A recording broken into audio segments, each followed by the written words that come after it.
준비.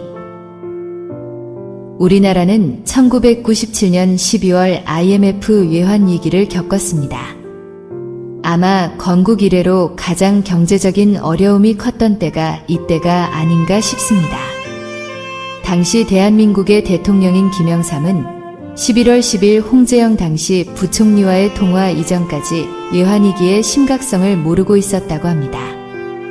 이로 인해 대한민국의 경제가 큰 위기를 겪게 되었습니다.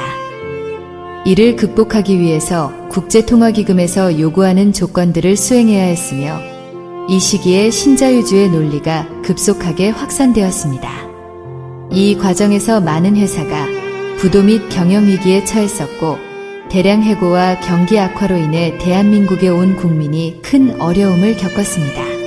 지금은 세월이 많이 흘러서 안정되었지만 당시에는 많은 사람이 집과 직장을 잃고 좋은 기업들이 외국인에게 헐값에 팔려나가는 수모를 겪게 되었습니다. 미국도 리먼 사태 이후 많은 어려움을 겪었던 사실을 우리는 알고 있습니다.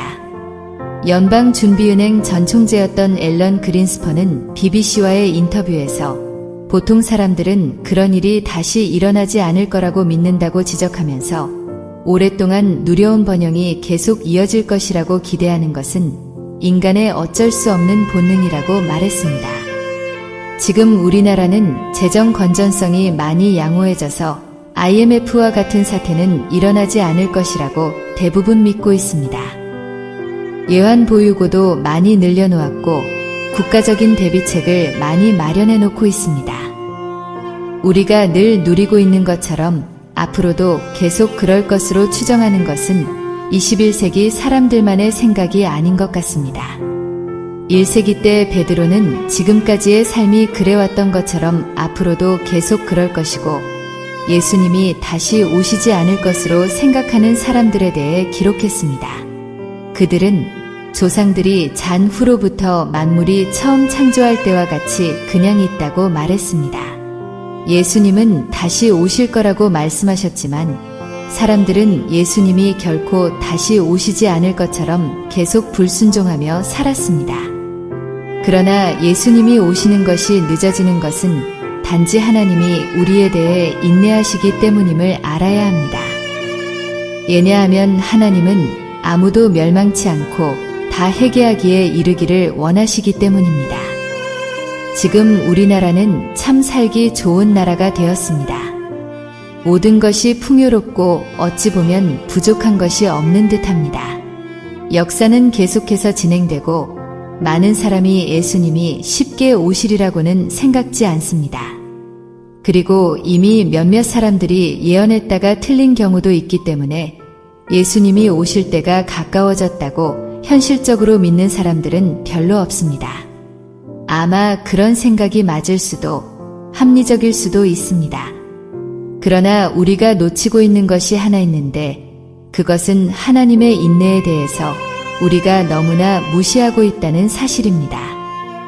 하나님은 아무도 멸망받는 것을 기뻐하지 않으십니다. 이것 때문에 하나님의 역사가 쉽게 끝나지 않는 것입니다. 그러나 하나님의 때가 도적같이 이르고 세상 끝날이 되면 하나님의 심판은 잠시도 지체하지 않는다고 말씀합니다.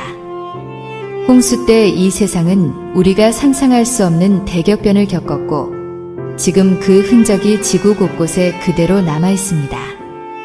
지각의 대격변이나 대륙의 이동 등은 지구상의 대격변인 홍수를 빼놓고는 설명할 방법이 없습니다. 그러나 사람들은 이런 사실을 일부러 잊으려 노력하고 또 애써 부정하려 듭니다. 노아의 때에도 지금과 같은 현상이 있었습니다. 그러나 하나님의 두 번째 심판은 마지막 심판이 될 것인데 그때는 불로 심판하시겠다고 성경에 분명히 예언되어 있습니다. 하늘이 큰 소리를 내며 떠나가고 물질이 뜨거운 불에 풀어지고 땅과 그 중에 있는 모든 것이 드러난다고 합니다.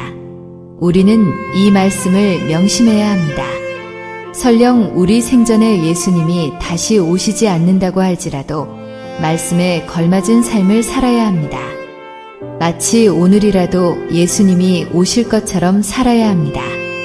그리스도인들은 예수님이 확실히 다시 오신다는 사실을 생각하면서 근신함과 위로움과 경건함으로 살아야 한다고 바울은 말합니다.